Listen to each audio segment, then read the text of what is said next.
ನೋಡಿ ಇವರೇ ಅಲ್ಲಿ ಶ್ರೀಗಳ ಸುತ್ತಮುತ್ತ ಏನಿದೆ ನನಗೆ ಗೊತ್ತಿಲ್ಲ. ಆದರೆ ಒಂದು ಆರ್ಥಿಕ ಪರಿಸ್ಥಿತಿಯನ್ನು ಸುಧಾರಣೆ ಮಾಡೋದ್ರಲ್ಲಿ, ಒಂದು ಸ್ವಾಭಿಮಾನದ ಬದುಕು ಕೊಡೋದ್ರಲ್ಲಿ, ಬಡವರಿಗೆ ಮುಖ್ಯವಾಹಿನಿ, ಸಮಾಜದ ಮುಖ್ಯವಾಹಿನಿಗೆ ತರಲಿಕ್ಕೆ ಗ್ಯಾರಂಟಿ ಭಾಳ ಮುಖ್ಯವಾಗಿದೆ ಅಂತ ನನಗೆ ಗೊತ್ತಿದೆ. ನಮ್ಮ ಕ್ಷೇತ್ರಗಳಲ್ಲಿರ್ಬೋದು, ನಮ್ಮ ಭಾಗದಲ್ಲಿರ್ಬೋದು, ಹೆಣ್ಮಕ್ಳು ಅವರ ಕುಟುಂಬ ನಿರ್ವಹಣೆಗೆ, ಮನೆ ನಡೆಸಲಿಕ್ಕೆ ಇವತ್ತು ಕೈ ಚಾಚ್ತಾ ಇಲ್ಲ, ಯಾರ ಹತ್ರ ಸಾಲ ತಗೋತಾ ಇಲ್ಲ.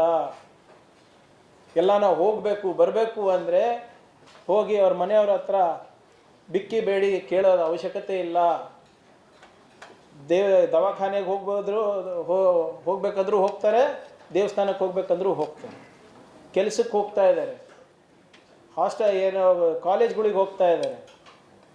ಸೊ ಹೀಗಾಗಿ ನಮ್ಮ ಕಡೆ ಗ್ಯಾರಂಟಿಯಿಂದ ಒಂದು ಸ್ವಾಭಿಮಾನದ ಬದುಕು ಸಿಗ್ತಾ ಇದೆ ಅಂತ ನನಗೆ ಕಾಣಿಸ್ತಾ ಇದೆ.